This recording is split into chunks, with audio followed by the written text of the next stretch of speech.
Right now, millions of Americans are watching the Middle East more closely than they have in years. Every week there are new headlines, tensions involving Iran, military discussions about Israel, political debates in Washington.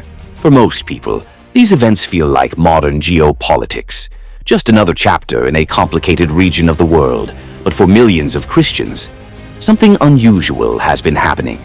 Because as tensions in the Middle East rise, many people have started reopening a very old book, the Bible. And inside that book, they have rediscovered something that has puzzled historians and theologians for centuries. An ancient prophecy, a prophecy written more than 2,500 years ago. A prophecy about a coalition of nations surrounding Israel. And inside that prophecy, there is one name that modern readers immediately recognize: Persia, the ancient name for modern Iran. For centuries, that detail meant very little. But today, as global tensions continue to revolve around Iran, Israel, and the United States, those ancient words are suddenly being discussed again. Which raises a fascinating question. Is the modern world simply repeating the same political struggles that have always existed? Or are we watching the early pieces of something that ancient prophets believed would happen in the latter days? Tonight, we are going to examine that mystery. But before we can understand the prophecy, we first have to understand the empire that once ruled the ancient world, an empire called Persia.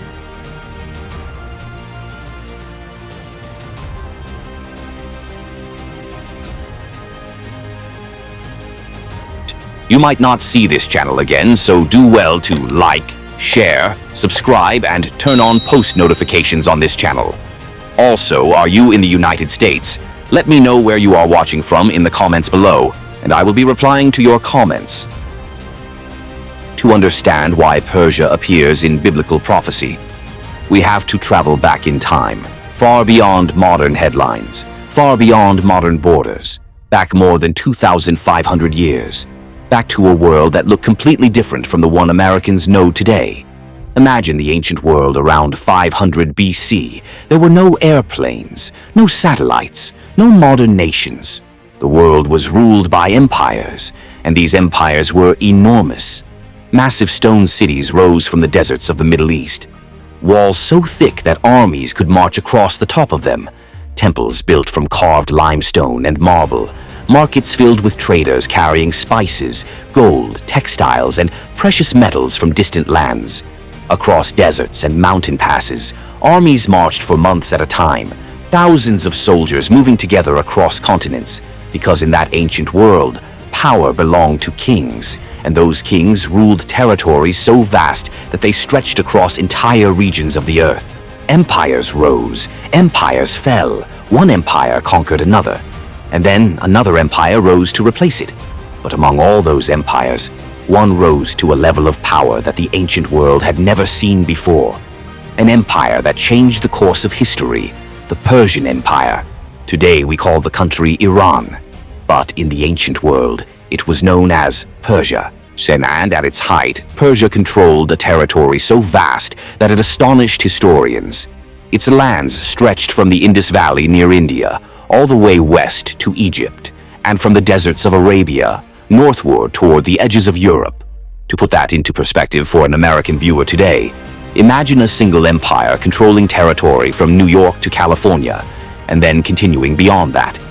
That was the scale of Persian power. It was the largest empire the world had ever seen at the time. But Persia was not only powerful, it also played a surprising and deeply important role in one of the most dramatic chapters in the history of Israel. And that story begins in a city that ancient historians once called the greatest city on earth, Babylon. Babylon was legendary. The city was surrounded by enormous defensive walls. Some ancient writers claimed those walls were so wide that chariots could race along the top. The city itself was filled with palaces, temples, gardens, and towers. It was the capital of the Babylonian Empire, one of the most powerful kingdoms of the ancient world. But Babylon is important for another reason. Because decades before the Persians ever arrived, Babylon had conquered Jerusalem. And when Babylon conquered Jerusalem, something devastating happened. The Jewish temple was destroyed. The sacred center of Israel's worship was reduced to rubble, and many of the Jewish people were taken away from their homeland. They were brought hundreds of miles east, to live in Babylon. This moment in history is known as the Babylonian exile. For the Jewish people, it was a time of deep uncertainty. Their temple was gone. Their homeland was gone. Their future seemed unclear. Many wondered if they would ever see Jerusalem again. Years passed, then decades. A whole generation grew up in exile, and it seemed as if this might be the permanent reality for the Jewish people. But then, something happened that changed everything. In the year 539 BC, a new power appeared on the horizon. An empire rising from the east, an empire led by a ruler who would soon become one of the most famous kings in ancient history. His name was Cyrus the Great. Cyrus was the leader of Persia, and his armies were advancing rapidly across the ancient world. One by one, kingdoms fell before him, cities surrendered, empires collapsed, until eventually, the Persian army arrived at the gates of Babylon. Now imagine the tension inside the city at that moment. Babylon was considered nearly impossible to conquer. Its defenses were legendary, its walls massive, its armies strong. Yet somehow, in 539 BC, the gates of Babylon opened and the armies of Persia marched into the city. But what happened next shocked the ancient world, because when empires conquered other nations in those days, they usually enslaved the population. Cities were destroyed, people were taken captive. But Cyrus did something completely unexpected. Instead of enslaving conquered nations, he allowed them to go home, including the Jewish people. After decades living in exile, they were finally allowed to return to Jerusalem and rebuild their temple. For the Jewish people, this moment was extraordinary. Their homeland was restored. Their temple could be rebuilt. Their identity as a nation could begin again. This historic moment is recorded in the biblical Book of Ezra. But what makes this story even more astonishing is something that appears in another part of the Bible. Because more than a century before Cyrus was born, a prophet had already written about him. That prophet was Isaiah. In the writings of Isaiah, there appears a passage that mentions Cyrus by name, not symbolically, not vaguely, by name. And according to the biblical text, this prophecy was written roughly 150 years before Cyrus ever ruled Persia. Imagine how unusual that claim is. A ruler predicted by name, more than a century before he existed. For many readers of the Bible, this moment represents one of the most remarkable examples of prophecy in Scripture. And whether one interprets it as divine foresight, historical coincidence, or something else entirely, it raises a question that has fascinated historians and theologians for centuries. If the Bible accurately described the rise of Persia once, could it also contain clues about Persia's future? Could ancient prophecies written thousands of years ago still intersect with events happening in the modern world? Because hidden inside another book of the Bible, there is a prophecy that mentions Persia again, a prophecy that describes a mysterious coalition of nations surrounding Israel. And many people believe that prophecy has never been fully explained, which is where our story becomes even more intriguing. Because to understand that prophecy, we now have to open a book written by another ancient prophet, a prophet named Ezekiel. And what Ezekiel wrote about Persia has puzzled scholars for centuries.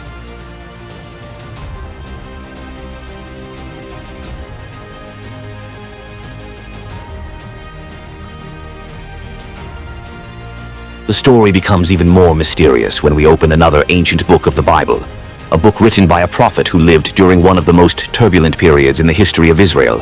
His name was Ezekiel, and the prophecy that has puzzled historians for centuries appears in the Book of Ezekiel. At first glance, the passage does not seem unusual.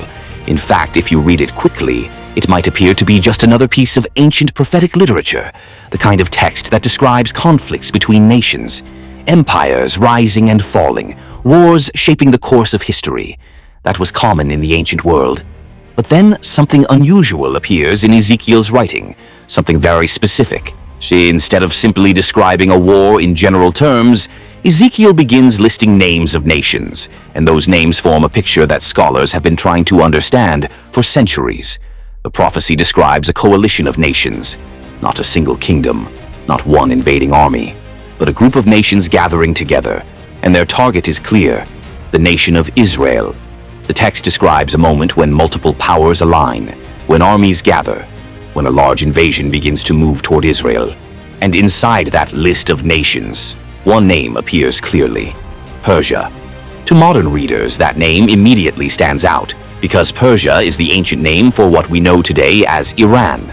But remember something important. When Ezekiel wrote these words, modern countries did not exist. There was no Iran, no Turkey, no Russia, no United States. The world was organized very differently, which makes Ezekiel's list of nations particularly fascinating to historians, because in addition to Persia, the prophecy mentions several other ancient regions.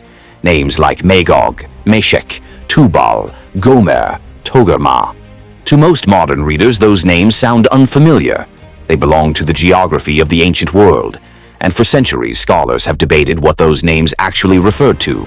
Historians have spent decades studying ancient maps, historical records, and archaeological discoveries trying to identify those regions.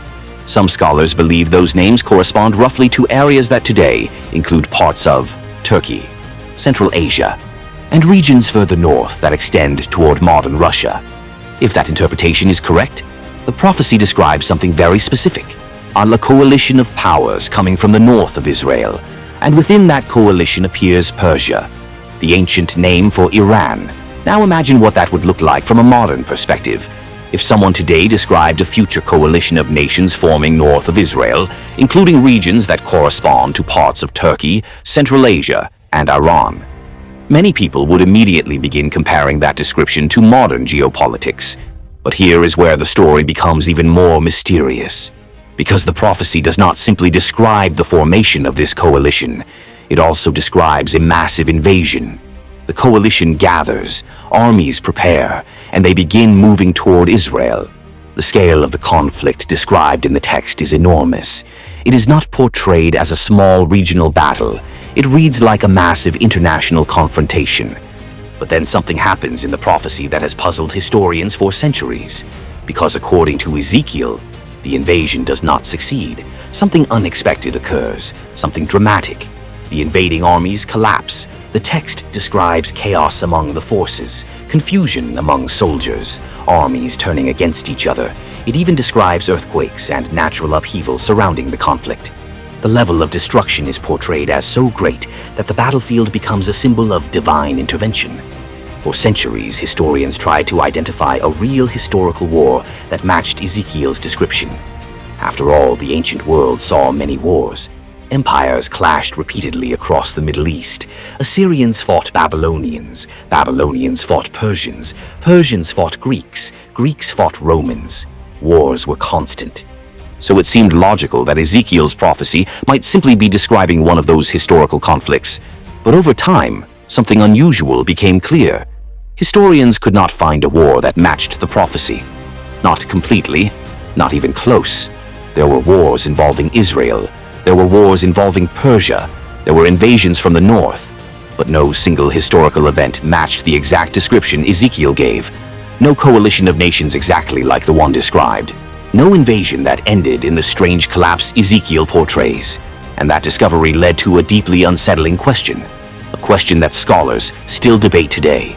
Was Ezekiel describing a war that had not yet happened? Was this prophecy pointing towards something in the future? Or was it meant to be symbolic? A dramatic way of describing the ultimate defeat of evil powers? Even today, historians and theologians disagree. Some believe the prophecy refers to events that took place long ago, but were not recorded in detail. Others believe the prophecy uses symbolic language rather than literal predictions. But many students of biblical prophecy believe something else entirely. They believe Ezekiel may have been describing a conflict that still lies somewhere in the future. And if that possibility is true, then the appearance of Persia in that ancient prophecy raises an intriguing question, because Persia is the ancient name for Iran, which means that thousands of years ago, an ancient prophet wrote about a coalition of nations surrounding Israel, and inside that list of nations appeared a name that still exists on the map today, Persia. And that is one of the reasons this prophecy continues to fascinate historians, theologians, and political observers alike. Because when people read those ancient words today, many of them cannot help but ask the same question. Is this simply an ancient text describing symbolic events? Or could those words still have meaning in the modern world? To answer that question, we need to look more closely at the other nations Ezekiel listed, because when we examine those names carefully, the prophecy becomes even more intriguing, and the mystery surrounding Persia becomes even deeper.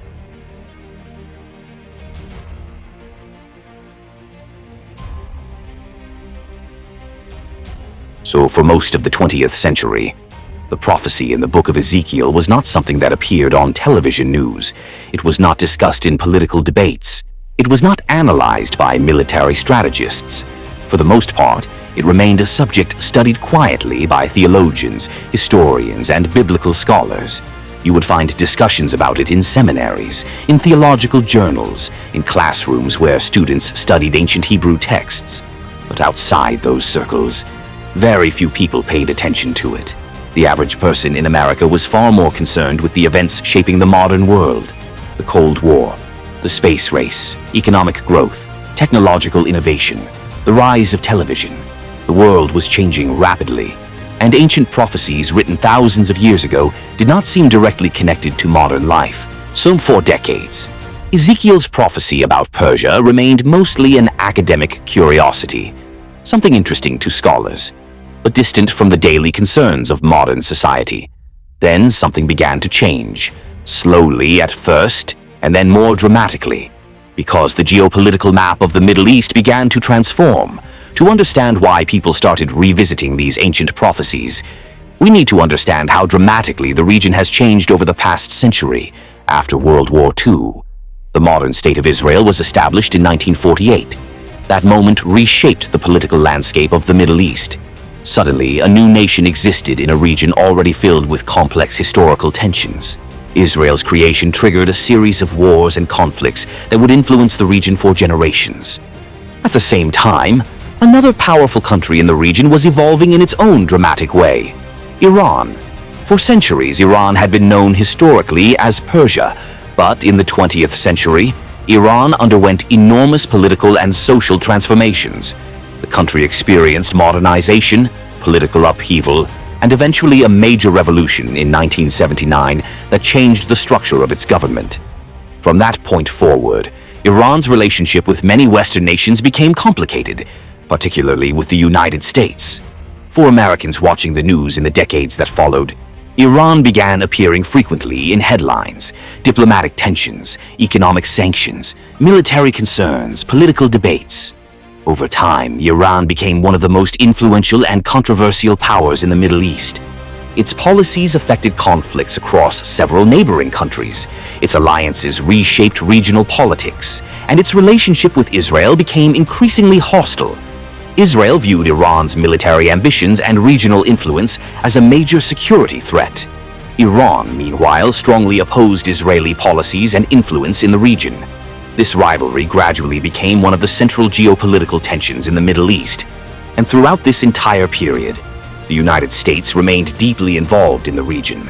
For decades, American foreign policy has focused heavily on Middle Eastern stability. The region contains critical energy resources, important global trade routes, and strategic alliances that affect the entire international system. As a result, American leaders from both political parties have spent decades trying to manage relationships across the region. Diplomatic negotiations, security agreements, military alliances, economic sanctions. All of these tools have been used in attempts to maintain stability.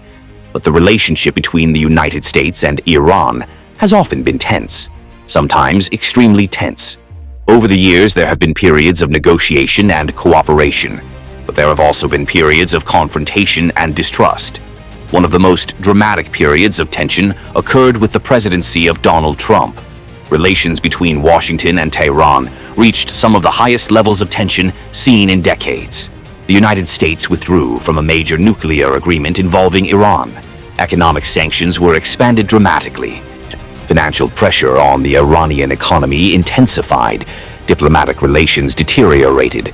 Military incidents and confrontations raised fears that direct conflict might occur.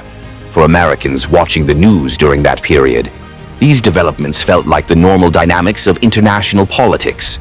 Countries disagree, diplomacy fails, sanctions are imposed, military tensions rise. From a geopolitical perspective, that is not unusual. Throughout history, powerful nations have often clashed over security concerns and regional influence.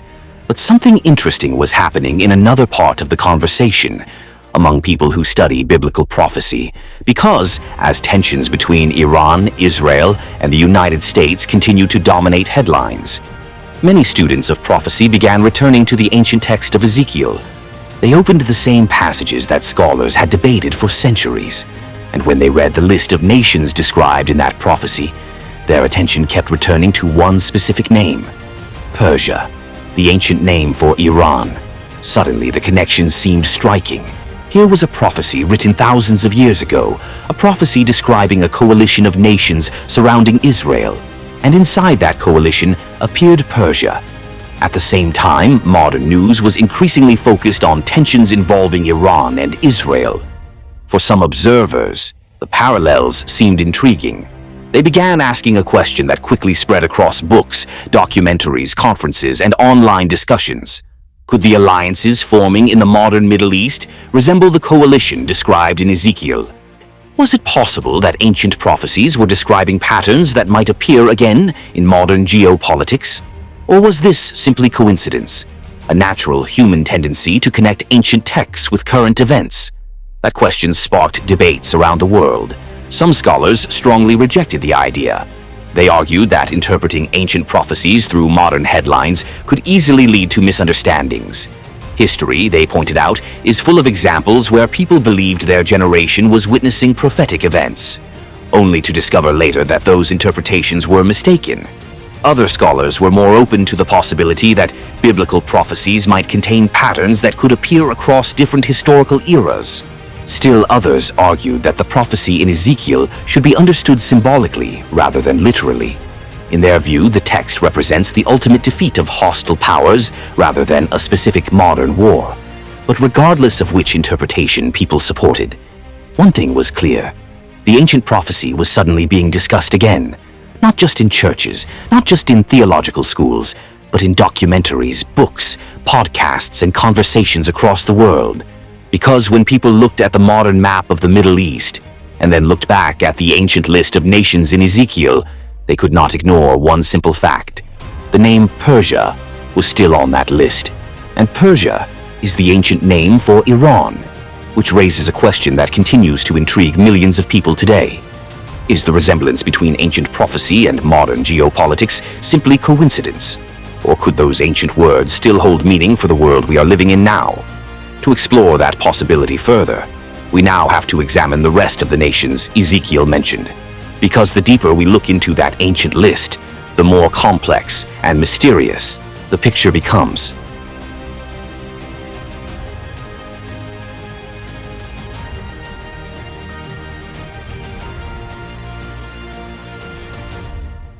When readers arrive at this section of the prophecy in the Book of Ezekiel, something immediately becomes clear. The prophecy is not simply listing nations, it is telling a story about a future confrontation, a confrontation involving a coalition of powerful regions. But at the center of that story, there is a mysterious leader, a figure whose identity has puzzled scholars for centuries. The prophecy calls him Gog. At first glance, that name might sound unfamiliar to modern readers, but to historians and biblical scholars, it has become one of the most debated names in ancient literature, because the text does not explain exactly who Gog is. Instead, it introduces him suddenly, almost dramatically, as the leader of a massive coalition of nations. According to the prophecy, Gog commands an alliance of multiple regions, an alliance that gathers armies from across the surrounding world. And those armies prepare for a massive invasion. But who exactly is Gog? That question has been debated for centuries. Some scholars believe Gog might refer to a specific ruler from the ancient world. Others believe the name represents a symbolic enemy of Israel. Still others suggest Gog might represent a leader who appears in the future. Ancient readers themselves were puzzled by this description. Because Ezekiel does not identify Gog in a simple way, he does not give a clear biography. He does not say which specific kingdom Gog rules. Instead, the text presents Gog almost like a mysterious figure emerging from the north, a leader gathering forces, a strategist preparing for invasion. And the place associated with Gog is called Magog, which raises another historical puzzle. What exactly was Magog? Ancient historians believed Magog referred to lands far to the north of Israel, regions beyond the immediate borders of the ancient Middle East, areas associated with distant tribes and powerful warrior cultures. Over the centuries, scholars have attempted to identify Magog with different regions. Some suggested parts of Central Asia, while others suggested territories that today lie within southern Russia or nearby areas. But the precise identity remains uncertain. What matters most for the prophecy is not simply the name, but the direction. Because the text repeatedly emphasizes one geographic detail, the invasion comes from the far north. To understand why that detail is important, we have to understand something about the geography of the ancient world. Israel sits at the crossroads of several continents. To the west lies the Mediterranean Sea. To the east lies desert. To the south lies the Sinai and Arabian deserts. But to the north, there are mountain passes and valleys that lead into the land. Historically, most invasions of Israel came from that direction. Ancient armies rarely attacked directly from the desert. Instead, they moved along established trade routes through the north. Those routes passed through areas that today include parts of Syria and Turkey. From there, armies could move south toward Jerusalem. This pattern repeated throughout history. The Assyrians invaded from the north. The Babylonians invaded from the north. Even later empires followed similar paths. So, when Ezekiel described a coalition approaching from the north, ancient readers immediately recognized the danger. The north was the direction from which invading armies appeared, the direction from which conquerors marched. And Ezekiel's prophecy describes something similar. A massive army gathering far to the north, a coalition of nations preparing to move toward Israel. But the prophecy adds another fascinating detail. It describes the mindset of the invading forces. According to the text, the coalition believes Israel is vulnerable, unprotected, unprepared. The prophecy portrays the invaders as confident, certain of victory. They believe the moment is right, that the nation they are targeting is weak, that resistance will be minimal. In other words, the coalition believes the invasion will be easy. But then the story takes a dramatic turn. Because according to Ezekiel's prophecy, the invasion does not unfold the way the attackers expect. Something catastrophic happens. The text begins describing events that are both dramatic and mysterious.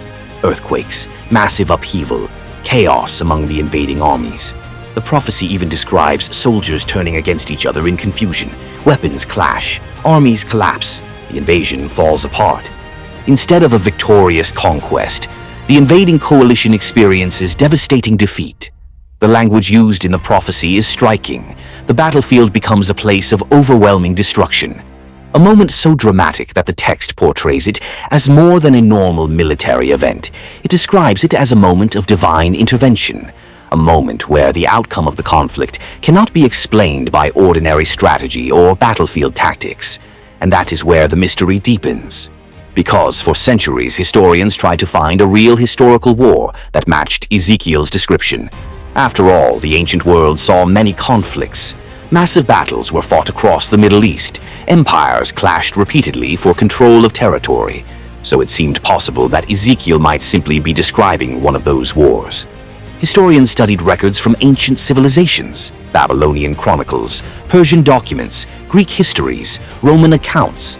They searched for any battle involving Israel and a northern coalition that ended in the strange collapse Ezekiel described. But over time, something surprising became clear. No historical record perfectly matched the prophecy. There were wars involving Israel.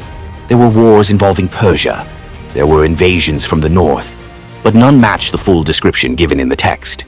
No coalition exactly like the one Ezekiel lists. No invasion ending with the sudden chaos described in the prophecy. This absence of a clear historical match puzzled scholars, because usually ancient prophecies refer to real events that historians can identify, but in this case, the connection was not obvious. And that realization led to a haunting question that scholars still debate today. Was Ezekiel describing something that had not happened yet? Was the prophecy pointing toward a future conflict rather than a past one? Or was the language symbolic, a dramatic way of describing the defeat of hostile nations? Different scholars reached different conclusions. Some argued that the prophecy must refer to events in the ancient world that simply were not recorded clearly in surviving documents. Others believed the text was never meant to describe a literal war. Instead, they viewed Gog and Magog as symbolic figures representing forces opposed to Israel. But many students of biblical prophecy reached another conclusion. They believed Ezekiel might be describing a future confrontation, a conflict that had not yet appeared in history. And if that interpretation were correct, then one detail in the prophecy becomes especially intriguing. Because among the nations listed in the coalition appears the ancient name Persia, which brings us back to the modern world, because Persia is the ancient name for Iran, and that connection is one of the reasons the prophecy of Gog and Magog continues to fascinate readers today. Because when people look at the modern map of the Middle East and then read Ezekiel's ancient description of a northern coalition involving Persia, many of them cannot help but wonder, is this simply an ancient story written in symbolic language? Or could those words still have meaning for the world we live in today? To explore that question further, we now need to examine the other nations listed in the prophecy. Because when we begin identifying those ancient regions, the mystery surrounding Gog and Magog becomes even more intriguing.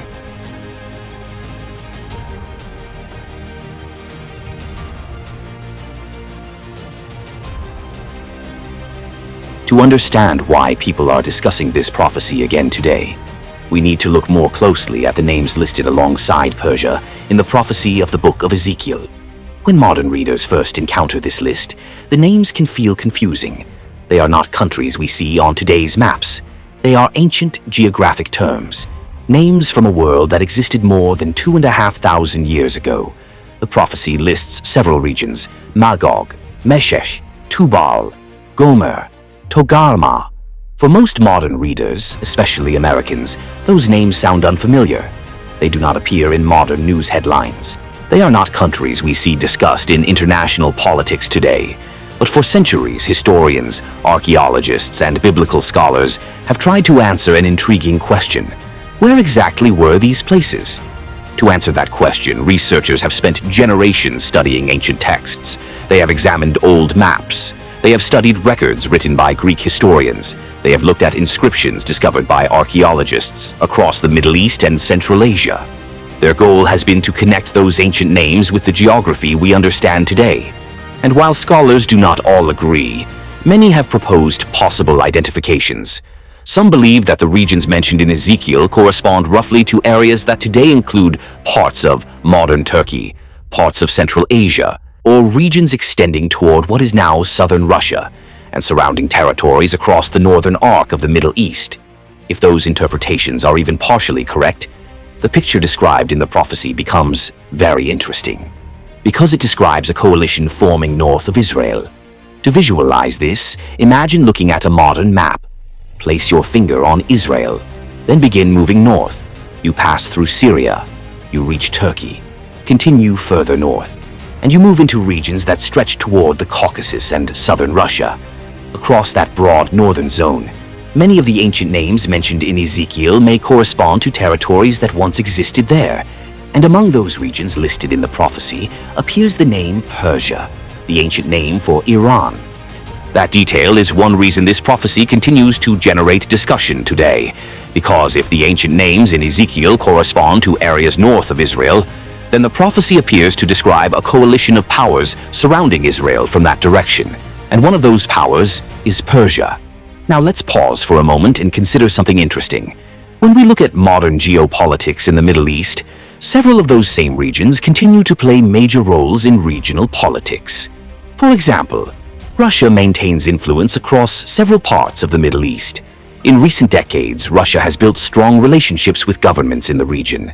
It has military presence in certain areas. It participates in diplomatic negotiations involving regional conflicts.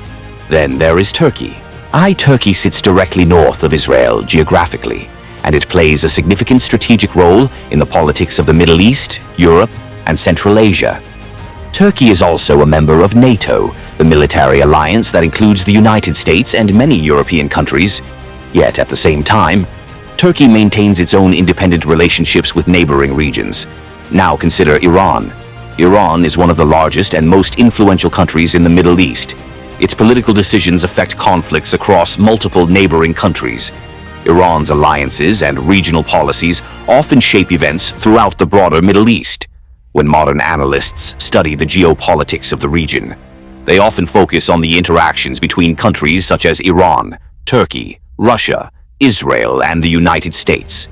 These nations influence military strategy, economic policies, and diplomatic negotiations across the region. And when some readers of biblical prophecy compare that modern map to the ancient list of nations in Ezekiel, they sometimes notice what appear to be interesting similarities. Ancient names associated with northern regions. Modern nations occupying many of those same geographic areas. A prophecy describing a coalition forming in those regions. For some students of prophecy, those parallels are striking. They see a pattern that appears to connect ancient geography with modern geopolitics. They begin asking questions like, could the prophecy be describing alliances that might appear again in history? Could the ancient list of nations represent regions that still play important roles in global politics today? Could the prophecy describe a future alignment of powers? But not everyone agrees with that interpretation. Many historians urge caution. They point out that interpreting ancient texts through modern maps can easily lead to misunderstandings. After all, ancient names do not always correspond perfectly with modern countries. Borders change, empires rise and fall. Regions that once contained one culture may later become part of entirely different nations. Because of that, some scholars believe the similarities between ancient names and modern countries may simply be coincidences. They argue that Ezekiel was describing the political world of his own time rather than predicting future alliances. Others believe the prophecy should be understood symbolically. In that view, the nations listed in Ezekiel represent broader forces of opposition rather than specific modern countries. Still, other scholars suggest that prophetic literature often uses dramatic language to describe the ultimate defeat of hostile powers. In that interpretation, the prophecy is not intended to identify modern nations at all. Instead, it describes a spiritual or moral victory over aggression. These different interpretations have created one of the most fascinating debates in biblical scholarship. On one side are those who see potential connections between the ancient text and modern geopolitics. On the other side are those who emphasize historical context and caution against linking prophecy directly to contemporary events. Both sides present arguments supported by historical research and theological study. And that debate continues today.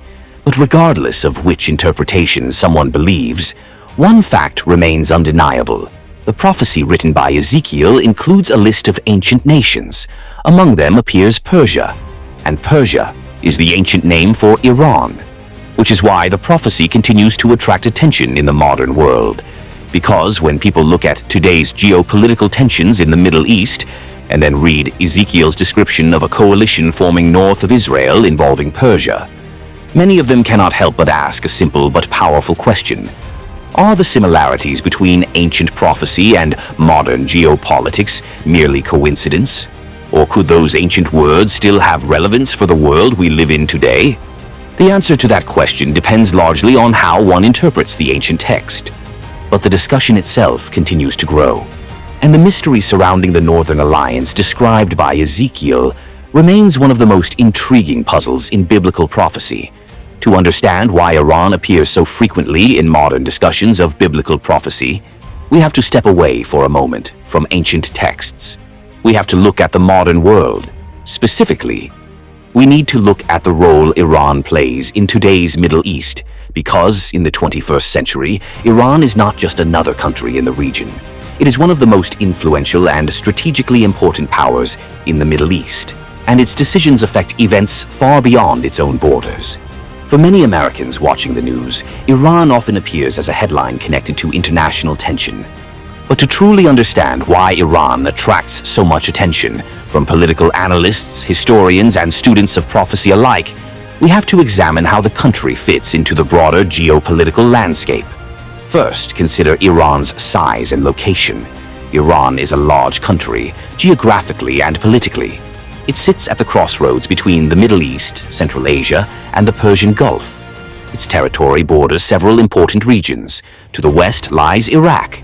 To the east lies Afghanistan and Pakistan. To the north are the Caucasus and Central Asian states. And to the south lies the Persian Gulf. one of the most strategically important waterways in the global energy market. For American viewers, the Persian Gulf is important because a large portion of the world's oil supply moves through that region. Our tankers carrying energy resources pass through narrow shipping lanes that are essential for the global economy. Because of this geography alone, Iran plays a major role in global energy discussions.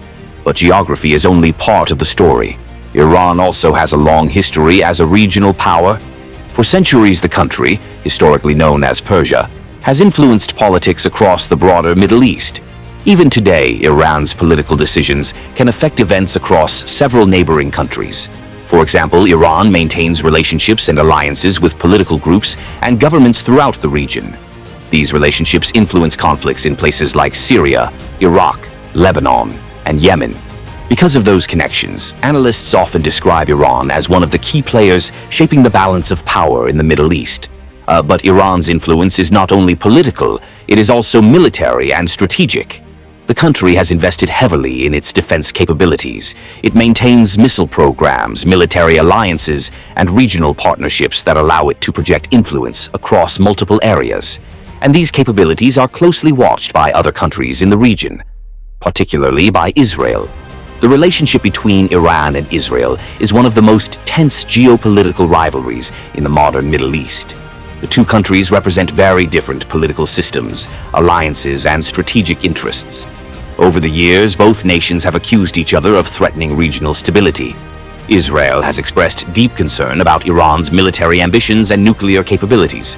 Iran has criticized Israel's policies and presence in the region. This rivalry has shaped many security discussions in the Middle East, and it has drawn the attention of global powers, especially the United States. Because for decades, the United States has played a major role in Middle Eastern security. American foreign policy has often focused on preventing instability in the region.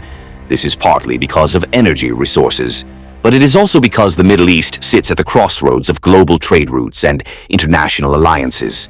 For American leaders, Republican and Democrat alike, maintaining stability in the region has long been considered a major strategic priority. That involvement has taken many forms over the years. Diplomatic negotiations, security partnerships, economic sanctions, military cooperation with regional allies. All of these tools have been used by different administrations to influence events in the region, and Iran has often been at the center of those discussions. One of the most dramatic periods of tension between the United States and Iran is occurring right now during the presidency of Donald Trump, and relations between Washington and Tehran escalated significantly. The United States withdrew from a major international nuclear agreement involving Iran. Economic sanctions against Iran were expanded. Financial pressure on the Iranian economy intensified. Diplomatic relations between the two countries deteriorated, and military tensions rose sharply. There were moments when analysts and commentators openly discussed the possibility of direct confrontation. News coverage frequently focused on naval activity in the Persian Gulf, missile tests, regional proxy conflicts, diplomatic standoffs. For Americans watching these events unfold, the story was often presented through the lens of international politics. Television networks discussed it in terms of energy markets, security concerns, military strategy, diplomatic negotiations. These are the lenses through which most geopolitical events are explained, and for many viewers that explanation made perfect sense. But there was another group of observers watching the same events through a different lens. Students of biblical prophecy, people who study ancient texts like the Book of Ezekiel. For them, modern headlines sometimes raised deeper questions, because when they opened those ancient passages again, they saw something familiar. A name, Persia, the ancient name for Iran. And they began wondering whether the modern nation occupying that same territory could still be connected to the prophecy written thousands of years ago. It was not necessarily a claim. More often, it was a question.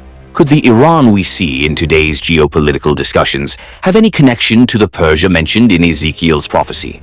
Or are the similarities purely historical coincidence?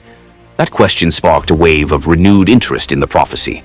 Books were written, documentaries were produced, conferences and seminars discussed the topic. Online discussions expanded the debate even further.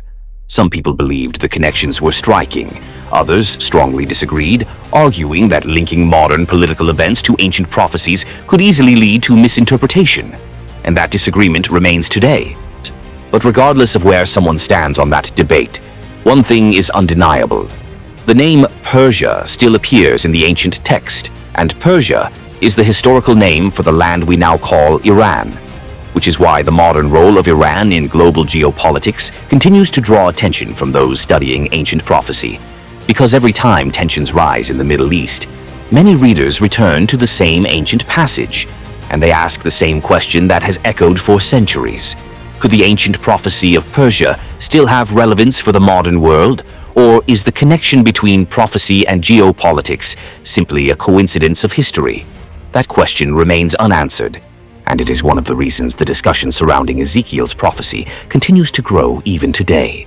So despite the fascination surrounding this prophecy, scholars remain deeply divided about what it actually means.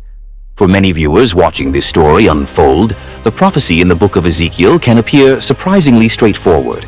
It describes nations, it describes a coalition, it describes an invasion, and it includes a dramatic conclusion where the invading forces collapse. At first glance, it might seem like the kind of passage that should have a clear historical explanation. Either the prophecy describes an event that happened, or it describes something that will happen in the future. But when historians, theologians, and biblical scholars began studying the text more carefully, they realized that the situation was far more complicated. Because the Bible is not a single type of document, it is a collection of many different types of writing. Some parts are historical narratives, some parts are poetry, some parts are legal codes, and some parts are prophetic literature. Prophetic literature often uses powerful imagery and symbolic language. It is designed not only to describe events, but also to communicate deeper spiritual or moral messages. Because of that, interpreting prophetic passages is rarely simple. This is one of the reasons scholars have reached very different conclusions about Ezekiel's prophecy. Some theologians believe the prophecy describes events that will occur far in the future. In this view, Ezekiel was not only speaking to his own generation, he was also describing events that would unfold centuries or even millennia later. Supporters of this interpretation often point to the scale of the conflict described in the prophecy. They argue that no historical war in the ancient world perfectly matches the details Ezekiel recorded. Because of that, they believe the prophecy may still be waiting to unfold. For them, the passage could describe a future geopolitical confrontation involving several nations, and the appearance of Persia in the prophecy makes the discussion particularly intriguing. Because Persia is the ancient name for Iran, but not all scholars agree with this interpretation. Another group of historians believes the prophecy refers to ancient wars that occurred long ago. They argue that the ancient world experienced many large conflicts, some of which may not have been recorded in surviving historical documents. Remember that our knowledge of ancient history is incomplete. Many ancient records were lost over time, cities were destroyed, libraries burned, documents disappeared. Because of this, some scholars believe the war described in Ezekiel may have happened in the distant past, but was never preserved clearly in historical records. In their view, Ezekiel may have been describing events connected to the political struggles of his own era. But there is a third perspective that many biblical scholars take seriously. Some argue that the prophecy should not be interpreted as a literal military prediction at all. Instead, they believe Ezekiel's language should be understood symbolically. To understand this viewpoint, we need to consider how ancient prophetic literature often works. Prophets in the ancient world frequently used vivid imagery. They described mountains shaking, armies collapsing, heavenly signs appearing, but those images were not always meant to be read as literal predictions of physical events. Sometimes they represented deeper spiritual truths. For example, prophets often described the defeat of powerful nations using dramatic language meant to show that justice ultimately triumphs over oppression. In that sense, the prophecy might represent the ultimate defeat of hostile powers rather than a specific modern war. Under this interpretation, Gog and Magog may represent the broader forces of aggression or injustice that appear throughout history, and the dramatic collapse of those forces symbolizes the triumph of divine justice.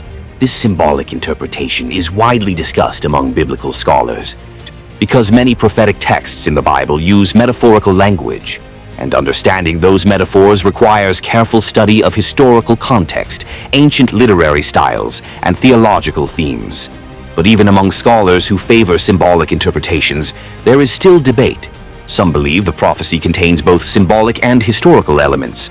Others believe it reflects the political fears and hopes of Ezekiel's own time. Still others believe it intentionally leaves room for multiple layers of meaning. And that diversity of interpretations explains why debates about Ezekiel's prophecy continue today. The ancient text itself has not changed. The words written thousands of years ago remain the same, but the way people interpret those words often reflects their own worldview. For some readers, prophecy is primarily spiritual. For others, prophecy can also include historical or future events. And for historians studying ancient literature, understanding the cultural and political environment in which the text was written is essential. This difference in perspective leads scholars to approach the same passage in very different ways. One reader may see a future geopolitical scenario. Another reader may see a symbolic narrative about justice and divine authority. A third reader may see a description of ancient conflicts lost to history. Each interpretation attempts to make sense of the same ancient text. And this is one reason the prophecy continues to fascinate scholars and readers alike. Because even after centuries of study, there is still no single explanation that everyone agrees upon. And that uncertainty leaves an open question. Is the prophecy pointing towards something that already happened, something symbolic, or something that has not yet occurred? The answer depends largely on how one approaches the ancient text.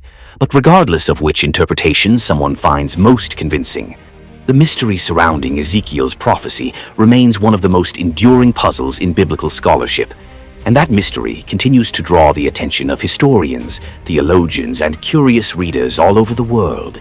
For many readers of the Bible, the most intriguing possibility is that the prophecy described in the Book of Ezekiel has not yet happened. This idea has fascinated theologians, historians, and ordinary readers for generations. Because when people read the prophecy carefully, they notice several details that seem difficult to match with events recorded in ancient history.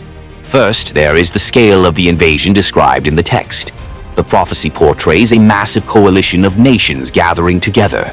It describes armies assembling from multiple regions. It portrays a large movement of forces approaching Israel from the north. In the ancient world, wars were certainly common.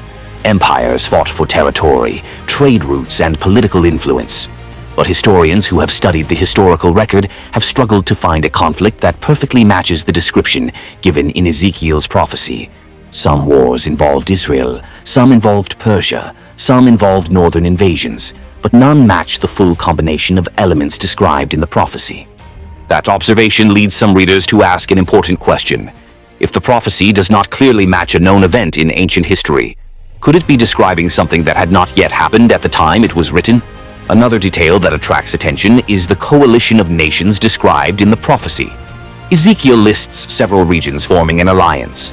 These include Persia and other territories located north of Israel. For some readers, the idea of multiple nations forming a coalition around Israel feels striking, because the modern Middle East is also shaped by alliances, rivalries, and geopolitical partnerships. Countries influence each other's decisions. Regional powers form partnerships for security, trade, and strategic interests.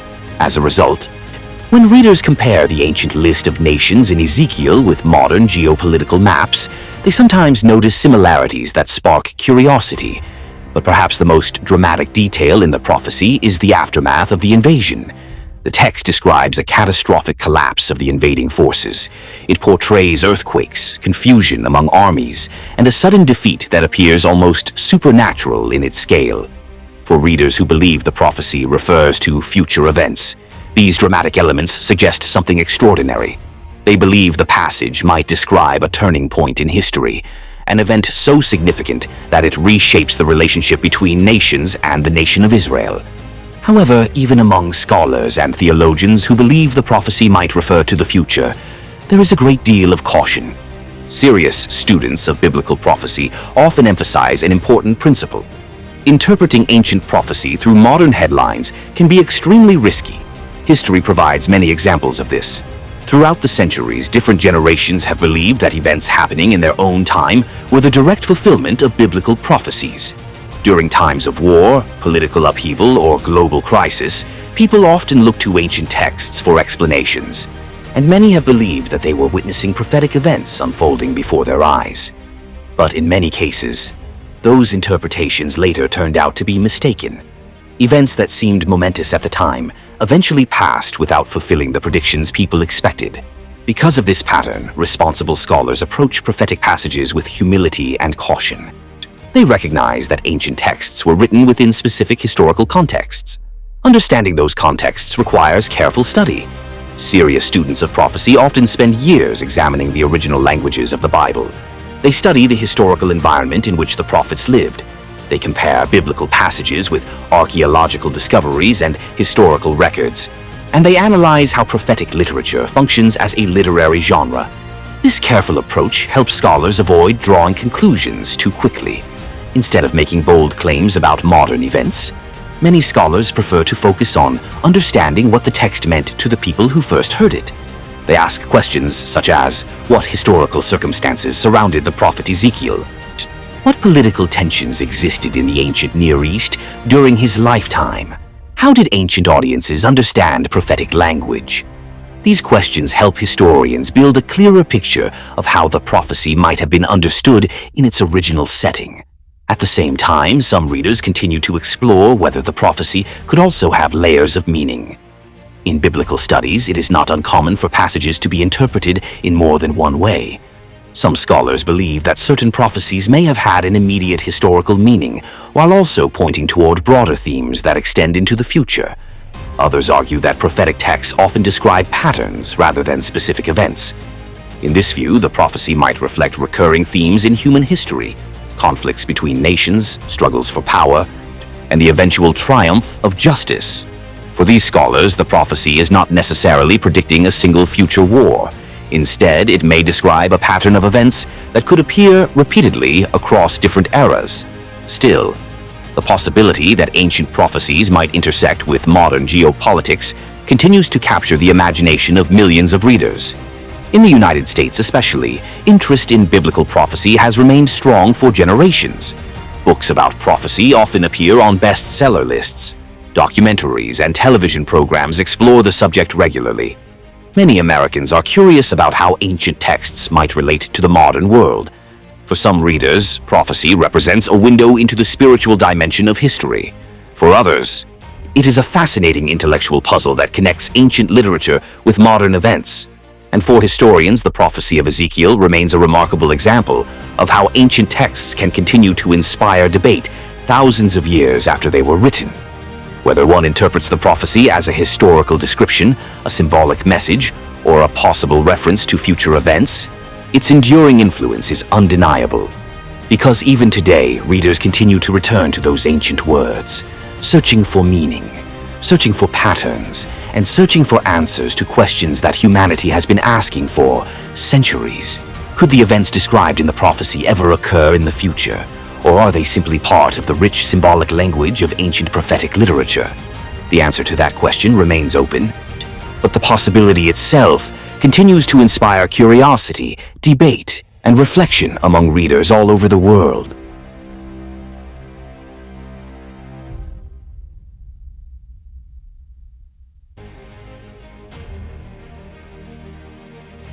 History has shown us something remarkable. Again and again, civilizations rise, they expand, they dominate the world stage, and for a moment in time, they appear unstoppable. But eventually, every empire faces the same reality. Empires fall. This pattern has repeated itself throughout human history. Long before modern nations existed, ancient kingdoms rose to power. They built massive cities, they commanded vast armies, they controlled trade routes that connected continents, and for generations, people living under those empires often believed their rulers would last forever. But history tells a different story. Consider the Empire of Babylon. In its time, Babylon was one of the most powerful and sophisticated civilizations on Earth. Its capital city was famous throughout the ancient world. Ancient writers described enormous walls surrounding the city, temples towering toward the sky, markets filled with merchants from distant lands. Babylon appeared invincible. Yet Babylon eventually disappeared as a world power. Its empire fell, its political influence faded, and today, the once legendary city is mostly remembered through archaeology and history books. Another example is the Roman Empire. For centuries, Rome ruled enormous territories stretching across Europe, North Africa, and parts of the Middle East. Roman engineering transformed cities. Roman law shaped governments. Roman roads connected vast regions of the ancient world.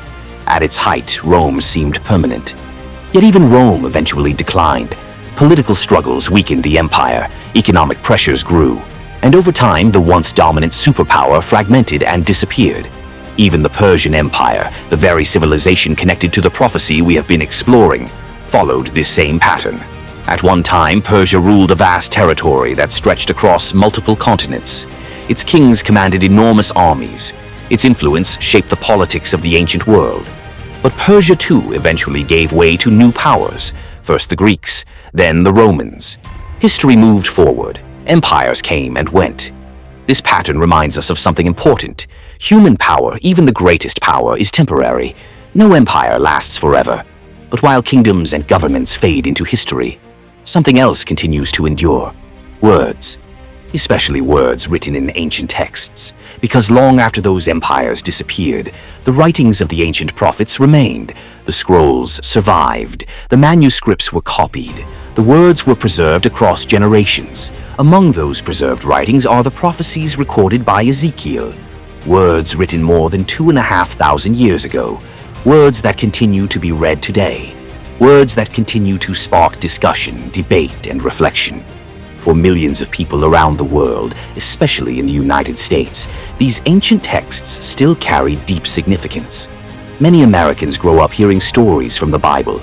They learn about the prophets, they read about the rise and fall of ancient kingdoms, and they encounter passages like the prophecy of Ezekiel that describe mysterious future events. For some readers, these passages are primarily historical documents. They reflect the struggles and hopes of people living in the ancient world. From this perspective, the prophecy may describe events connected to the political realities of Ezekiel's own time. For other readers, however, prophecy carries a deeper meaning. They believe that some biblical prophecies extend beyond their original historical context. They believe those passages may describe patterns or events that could appear again later in history, and that belief leads them to revisit these ancient texts whenever major world events unfold. Which brings us back to the prophecy we have been exploring, the passage that lists nations surrounding Israel, the passage that mentions Persia, the ancient name for Iran. For centuries, that name sat quietly within the pages of the biblical text. It was simply part of a list, part of a prophecy written thousands of years ago. But as the modern world began paying closer attention to events in the Middle East, some readers began noticing that name again. Persia, the ancient name for a region that still exists today. That discovery raised a question that continues to echo across discussions about prophecy. When we watch world events today, what exactly are we seeing? Are we simply witnessing the normal tensions of geopolitics? Conflicts between nations, diplomatic disputes, strategic alliances shifting over time.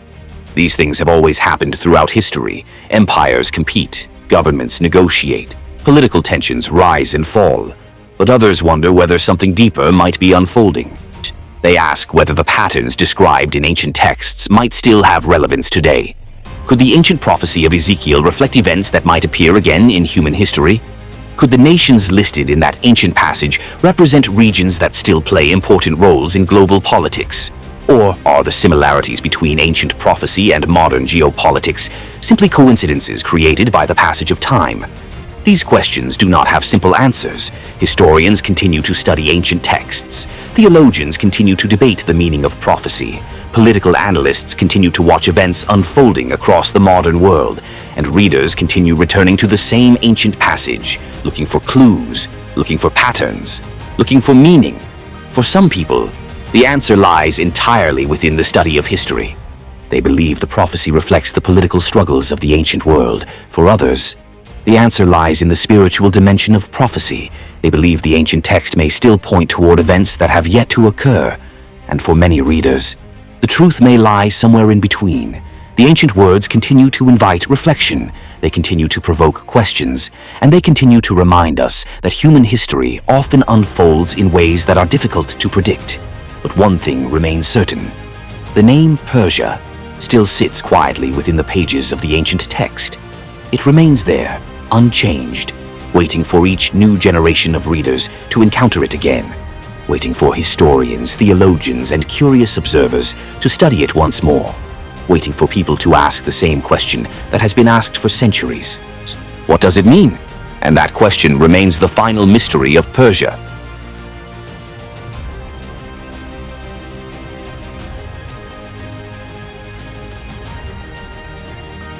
If you found this video fascinating, like, share, and subscribe to this channel. Comment your thoughts below and let me know where you are watching from. Because in the next video, we will explore another ancient prophecy that many people believe could shape the future of the Middle East. And the connections behind that prophecy are even more mysterious than the story of Persia. I will see you in the next video. Good night and God bless you.